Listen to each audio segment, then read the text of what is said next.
Hey everyone, welcome back. My name is Sam. And I'm Melissa. I grew up in the FLDS community. It is a polygamous group run by Warren Jeffs, and I moved out when I was 18 years old. I was raised LDS. Sam and I have been married for almost 9 years, and we have 2 beautiful kids together. We do. And for all of you who on our commented last week about the fact that I said kids instead of babies, I feel all the feels with that too, but it just feels like they are kids little now. kids now. It's We're out sad, of the baby phase. crazy. Yeah, they're growing too fast. Our little boy turned 4, and our little girl is 6, almost 7. And we got rid of the double stroller. Like, we don't have strollers anymore. We just went to Disneyland without a stroller. Yeah. And I was like, our world is completely changed. So that was so sweet of you, for all of you who noticed. And yes, it just feels like they're still so little, and yet they're like these big kids now. Yeah. And it's crazy. But. Yeah, they think they know everything now, right? They're at that age. Oh, yeah. They have all the answers and all the questions at the same time somehow. Yeah, absolutely. But anyway, thank you all for being back here with us today. We are continuing on with the review of the show. What's it called again? Prisoner of the Prophet. I always get it wrong. Prisoner of the Prophet, yes.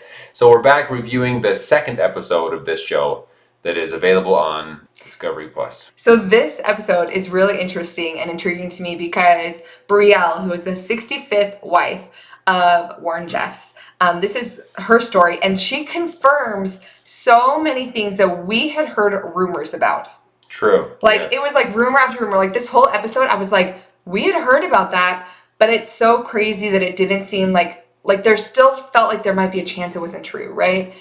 Yeah, and she kept shocking me. Yes, and someone like myself that came from this place and thankfully avoided a lot of these things that are talked about in the shows and some of the women had to deal with, very unfortunately had to deal with, but it's almost hard for me to believe, and we were taught at a young age that the people that leave are, or the apostates as they would call us, will be spreading rumors and lies about the church and all of that. So, like, my mind is still slightly programmed that when I hear something that I didn't see with my own eyes, it's hard for me to believe something negative about the church because of the way I was raised, right? No, that makes perfect sense. I think most people, most people in any type of organization where, like, the information is so controlled, you get used to the idea of, like, I can only trust the source that I've been told I can trust. Right. Well, that's the only source I had. It was my parents or the leaders of the church. And so now being on the outside looking in, it's very interesting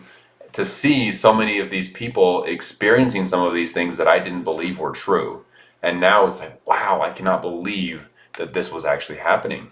Yeah. The episode starts talking about Warren Jeffs being on the run, about the fact that in Utah and Arizona, nobody wanted to talk about polygamy. Nobody wanted to enforce the law because in both states it's illegal to practice polygamy, right? But nobody wanted to talk about it at all. And especially because a lot of people in Utah are predominantly LDS, and because polygamy is a part of the LDS history that is super uncomfortable. Most people are not comfortable. Even I know people who don't even acknowledge that it was a thing. A lot of people. And now the church has come out and said, no, it really was a thing, but it still is just a very hard, uncomfortable topic that people don't like to discuss within the mainstream LDS church. So it does not surprise me that the DA and these people in law enforcement and stuff, they're like, it's hard to go after somebody for polygamy in Utah. But they said too, and the other hard part of it is that none of the girls were coming and being willing to be witnesses to the abuse that was happening. Well, they didn't think of it as abuse, right? Yep, so exactly. That's why they weren't coming forward. And even for those that did experience some obvious abuse, right?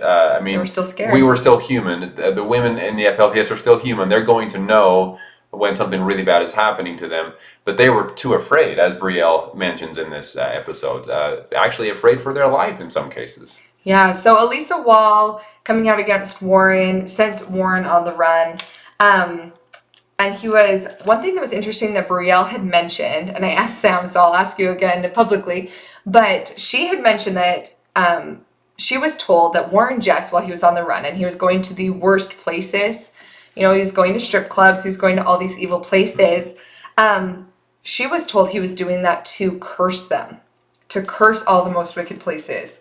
So Did you hear that? So this is the first time that I heard someone else, since leaving the FLDS, I guess I should say, I heard this brought up again. And it did trigger some memories that I had had of people saying that in the last days, the prophet would go to the wicked places of the earth and actually almost, I guess, curse them, curse them in a way because they weren't living the way of God. And this is the first time I realized that, oh man, when he was going to all these places and having a I guess a blast or partying or whatever you want to call it, and he was going to theme parks and he was going to strip clubs like you said and casinos and gambling and all that type of thing, he probably told his followers or those that were with him that he was doing it to place a curse on these people, right? Yeah. It just dawned on me how he probably used manipulation even with his closest followers that were with him on the run. It wouldn't surprise me, but I'm guessing that's probably a tool he used. Yeah, absolutely. It was crazy. And then Brielle, at this point, after Warren Jeffs, she had seen Warren Jeffs before he went to prison, and she said that she didn't want to have children with him. And so because of that reason, she was sent away to a compound in South Dakota. It was the first time I had heard the term house in hiding.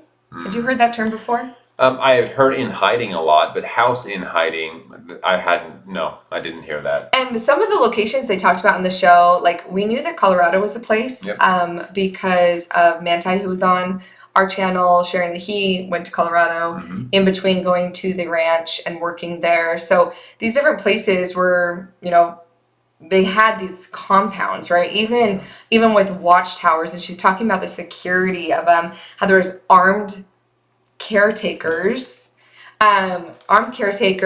to security cameras, fencing, all these things to make sure that all the people stayed in line. So it was basically prisons that they could watch and monitor and tell everybody that they needed to repent, they needed to be better in order to earn good graces and be able to be back where they're supposed once to be. again, one of the ways that Warren would tweak this to seem like it wasn't a bad thing for the members or the followers, all of the security, all of these guards, all of that stuff was told to the members that it was there to keep them safe, to keep the outside evil influences and evil people from coming in. So they never looked at it as a prison. At least most of them didn't look at it as a prison. They looked at it as, oh, we are in this safe place, and the guard towers and all of that is to keep people out, not keeping us from leaving. So yeah, well, and while they have this like prison mentality, really, like from the outside looking in, you're like, this is a prison. And she even called it that it was supposed to be a repentance house, right? So even like the speakers, they would have speakers playing Warren Jeffs sermons and stuff constantly, which luckily Brielle, it seemed like she knew the whole time that it was like psychological, mental torture, mental abuse. It's easy to say now. Yeah. But I have to wonder because, growing up in a place that was very strict like that, I never thought of it for a second as mental abuse. Well, she said that she did think of that at the time, that it was, or was she saying that as like looking back on it was, do you think? Well, that's she obviously thought it got to a point for her to try to escape. Right, and that, eventually got to the point, and we'll get to that, where it became a lot worse than, I guess, for the average FLDS member, for her. Yeah. Because she was denying Warren's desires. So it got a lot worse for her. I didn't experience anything like she experienced, and most of the FLDS people don't, thankfully. But I was just, the emotional abuse, I was just going to say, was something that most of us would have never guessed that we were even in a cult. That's what we were raised in, and that we just thought that was the way to live life. Until it gets so bad that you end up saying, no, something needs, until it gets to a point where you have to acknowledge what's going on. Exactly. There does come a point. Exactly. Yep. Yes, my love? We have the family reunion here. The rice is ready now. Oh, okay. The rice is ready. Mommy! What? Don't you know something? What? I'm very hungry. You're very hungry? The kids are officially hungry. Okay, you The rice is done. The life of a parent, am I right? It's the best. Okay, love you. Okay. Okay, time. We'll be done in just a minute. Close the door. We'll be down in just a minute to get some food, okay? Anyway, where were we? Yeah, right. So she talks about the fact that they're physically restrained. The biggest threat is that they would kill her. So, like you said, there's obviously like the mental abuse that's kind of going on, that she might look back later and be like, okay, all the sermons, all of this, that was all psychological warfare. But at the end of the day, she was worried that they were going to kill her. And she talked about that more later. But, obviously then Warren Jeffs gets on the FBI's most wanted list. He gets caught in Las Vegas. They talk about some of the things I think we've mentioned before, but for those of you who haven't seen other videos, like all of the things that Warren was doing are just so ironic, because like they caught him in a red Escalade, right? But the color red was not allowed in the community at that point. Correct. Red was not supposed to be worn. There was one other red truck I knew of in the community, and I was kind of surprised by it, and a lot of us would look down on it as a bad thing. But yes, red was a big no-no. We were not supposed to wear red. We weren't supposed to drive red vehicles. You name it. Red was just, it was considered a sacred color for the returning of Jesus Christ, not for us mere humans to use. And things like, he was caught in a t-shirt and shorts, but none of the people in the community are allowed to wear t-shirts and shorts. Obviously, all the places he was going to curse were all places that he would never allow anybody from the church to go to. Yeah. No Disneyland, obviously no strip clubs, and all parties and all that type of stuff. And all the pictures of him in these places, he had a big smile on his face. So if he was there cursing people, yeah, he was doing it with his smile, which I guess some people would say was a curse. Yeah. But anyway, so it's hard to even imagine. And the whole time that he was like evading the FBI was all this faith promoting, well, they can't catch me because God's not going to let the FBI catch his prophet, right? All this faith promoting. But then, so you guys believe that God's keeping him safe. When he gets caught, then what are you told? Well, it was, when he was caught, honestly, it was a big slap in the face to me. I couldn't believe it. I thought, this has got to be some type of joke.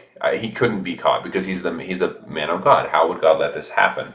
So after I got past that stage of unbelief, then it was just all to the members. It was our fault. It was our responsibility to pray and to fast and to be perfectly obedient and to keep sweet no matter what. And then it was all up to the members of the church to release him, or to be faithful enough that he would be released from prison. And there was a glimmer of hope when Utah almost released him before Texas swooped in and took him. So there was a glimmer of hope there where we as members thought, aha, see that? He's going to be released. Little did we know it was because of how much money he was paying the best lawyers available to get him that release. To get off on a technicality. Utah. Exactly. Yeah. And like Sam said, like they almost did. His charges did get dropped in Utah. In Utah, yeah. And luckily, law enforcement in Utah called up Texas and said, hey, do you want him next? Come and get him. Yeah, we don't want to release him. The Attorney General did not want to let him just go back out into the wild. And so so Texas swooped in and took him for charges from the Texas ranch. Yeah. Brielle goes back to the house, house in hiding for the first time, and she's walking through. There were a couple of really interesting things about the house that I wanted to point out. And this was the one in South Dakota, right? This is the one in South Dakota that she was touring through. One was that all the doors opened up the wrong way. Like normally when you open up a door, it goes towards the wall so that it's like a big opening. Mm-hmm. But it went the other way so that you had to like peek between the wall and the door when you were opening. And they put pieces of cloth down the hinges so that nobody could see through the doors while they were cracked open.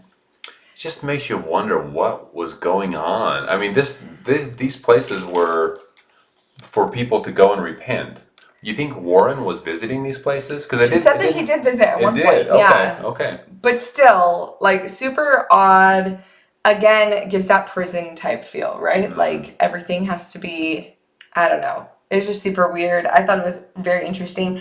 I thought it was interesting they had survival bags to run with in case they were infiltrated by the government, but there was precedent for that, right? Like the government had done raids before, so they had these survival bags. They talked about, that if they weren't wearing their long underwear, which they call their garments, not to be confused with LDS, mainstream LDS garments. Yes, different. But the FLDS have their own long underwear garments that go from wrist to ankle. And Brielle was told that if you weren't wearing your long underwear at the end of days, Indian spirits would come and check, and if you weren't wearing them, they would slit your throat. Was that something you grew up with? Yes. Yep, I remember that being told, and it was something that was, of course, frightening and would cause all of us, even us more rebellious spirited members, to keep those long underwear on at all times, even during swimming. We kept them on always, unless we were taking a shower, and we were told it was okay to take them off when taking a shower. But sleeping, everything else, we kept them on for fear that if the last days came and the destructions were happening, and all of a sudden these spirits would come up to us and undo our few buttons and check if we were wearing the garments or the underwear, and if not, then we were done for. If we were, we'd be saved and we would be able to live with Christ again. Did they say why they were Indian? Like Indian Native American, right? Yes. Native American spirits. Why were they Native American spirits that we're going to check? I don't remember the exact details. All I can say to that is Native American in general, that topic was something they used a lot, and they would say that from the Book of Mormon, the people that came to Americas, a lot of the groups in the Book of Mormon that are talked about are Native Americans, or people that are from the Native American ancestors and all of that. And they would talk about some of these spirits from the Book of Mormon, the Gadianton robbers is what they would call them, and they would talk about their spirits being in one of the mountains near Colorado City, and if we were to hike that, they would come and capture us. And we were told stories about members of the FLDS community that had gone and hiked these mountains, and that they disappeared and never to be found again. And I remember going back after leaving and mustered up some courage, I guess. I went back and hiked up the foothills of this mountain. Just to prove to yourself. Just to prove to myself, and did not find any spirits, at least not any spirits that tried to take me. So anyway, it was definitely something, the Native American idea of them having spirits all around was very common. That's so interesting. But I do not know why it was them that would be checking if we were wearing the underwear. I don't remember that. So interesting to me. Yeah. They also showed a big map, and they were talking about the way that the end of days was going to come. They said, that, and Warren and Rulin had written on a map, like, San Diego is going to have this happen to them, and the sea is going to rise. And they said China is going to come from the west, Russia from the east, and earthquakes and floods, and animals were going to be eating people in San Diego.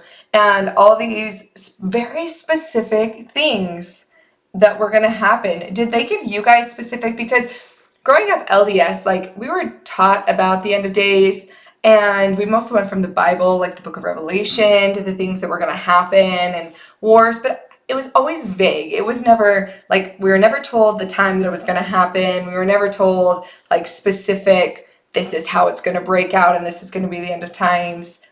Was it always that specific for you?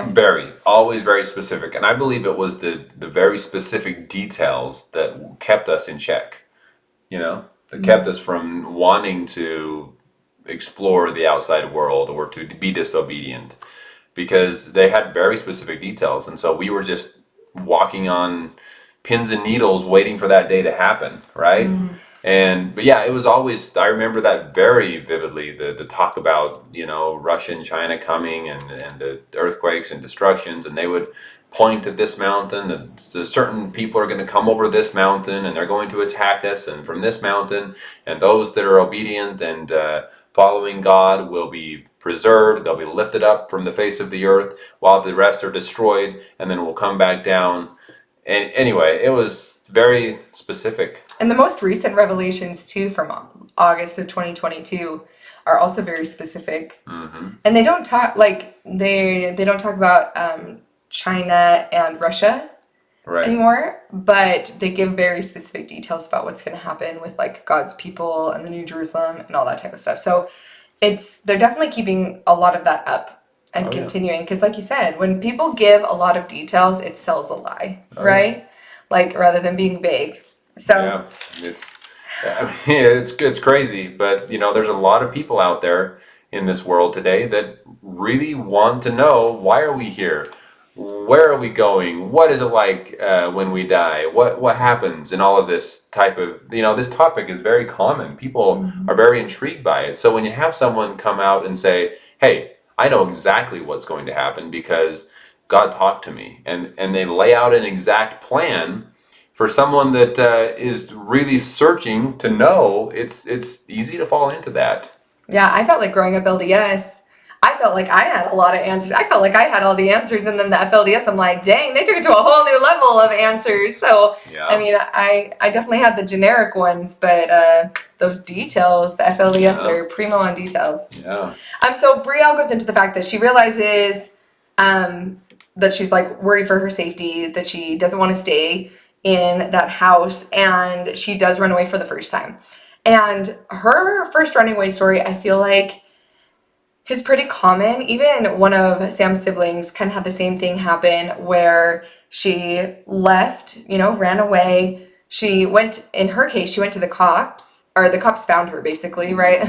She was wandering in the neighborhood, and people were like, who's... People called on her because she was wandering through people's yards and everything. So. Yeah, and she was talking about how scared she was to talk to the police about anything, because her entire life she'd been told that the police, the government, they're all the enemies, and just that she couldn't even get out what was really happening or what had happened to her or anything about it, because she just had no trust for the government. She was dealing with what she believed was the enemy.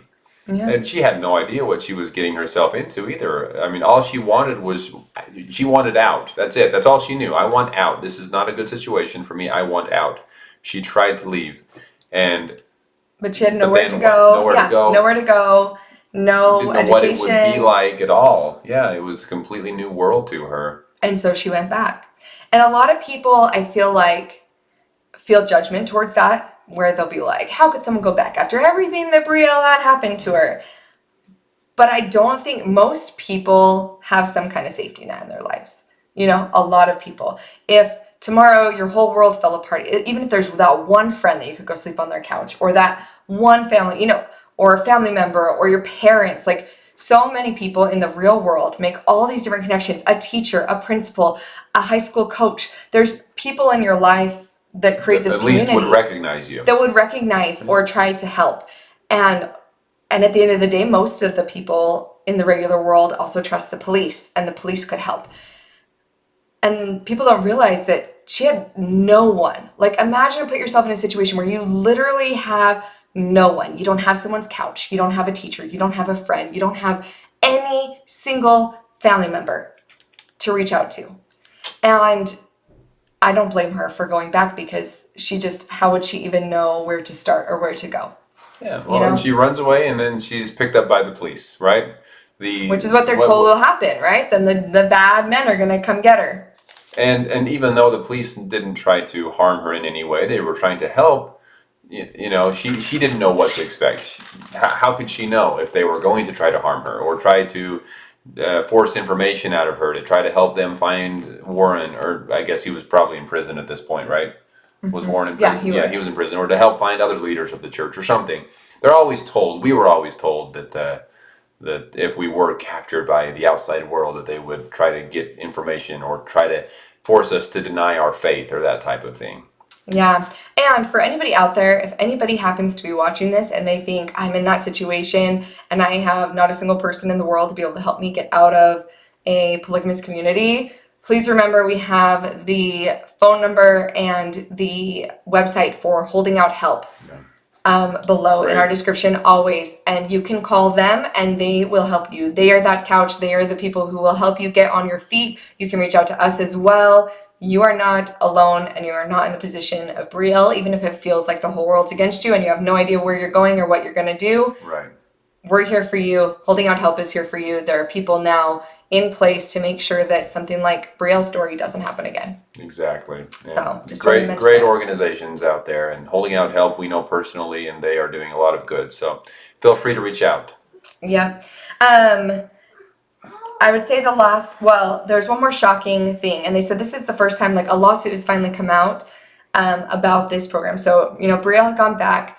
Then this program of the seed bearers Oh man. came to place, and now there's officially a lawsuit showing evidence for it. Now, this is something that we had heard through the grapevine, but it's so out there that it's hard to believe that even a group like the FLDS would allow this, that they would be down for this. And so they talk about that a little bit, about the fact that there were certain men who were chosen to be the procreators. Well, and before that, Warren came up with this plan that he said was from God, of course, from his prison cell, telling all families that the husbands and wives were no longer married, that they were not allowed to have physical contact other than shaking each other's hands, and a short handshake as well. And so he separated everyone, and then brought on the seed bearer thing. But you know what's so weird too? Because they talk about, though, that part of the seed bearer program or whatever, this abuse, that these women were being taken, and it was required that their husband had to watch them be impregnated, right? And so it's like, you're being separated, you're saying I don't have a husband, but yet my husband still has to go with me through this horrible abuse, and like actually tied down type of abuse, like horrid stuff, and the husband has to go with. But that's not really your husband.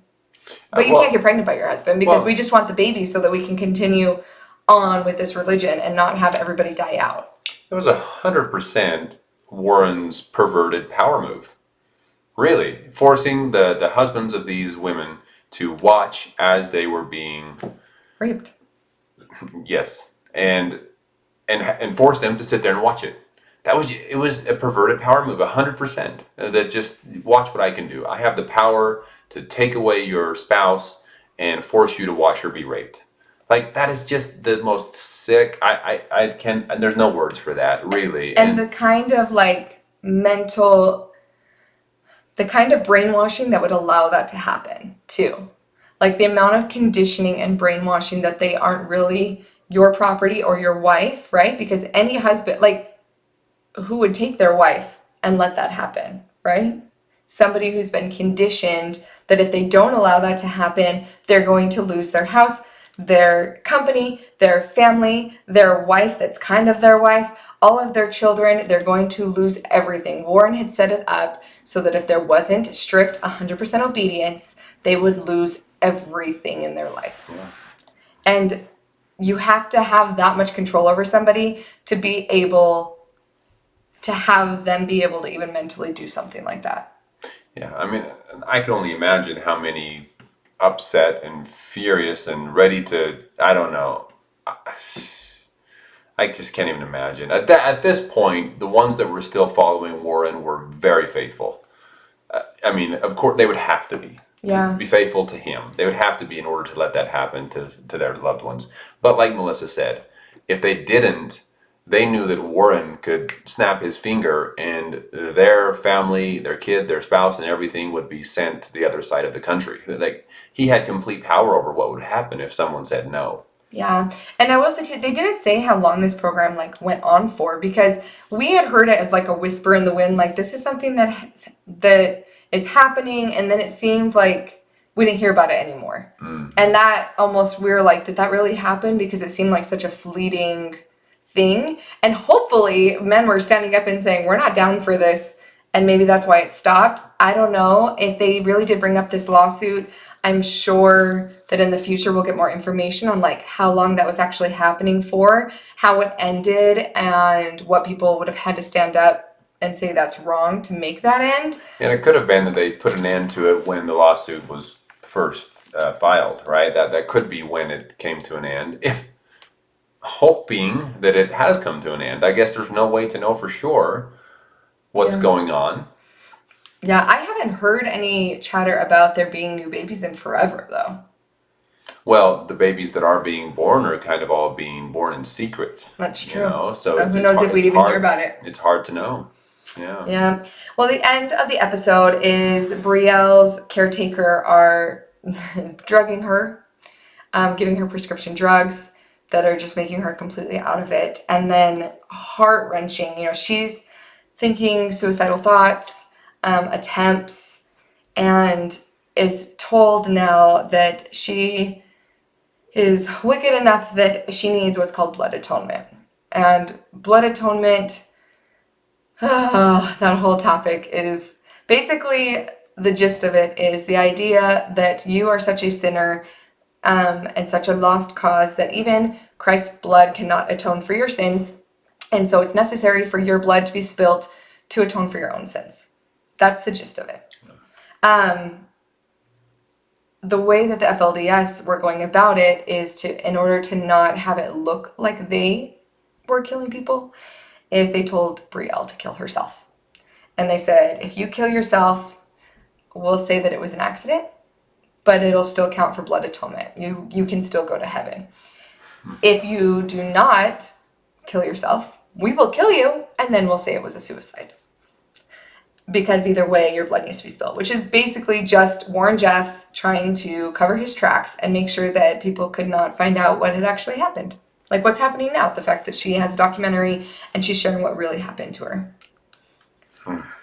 Wow. And Who knows how many of these things that actually happened? Who knows how many suicides there were that were framed as an accident? Who knows how many times people got killed and they were said that it was a suicide? I don't think we'll ever know, because again, if this was all happening on a compound, they could have buried people and the regular world would have no clue what is actually happening. I've heard rumors about this type of thing happening, and some people just going missing and no one ever knowing where they went or what happened to them, and then later they're told that they were found dead, So, I mean...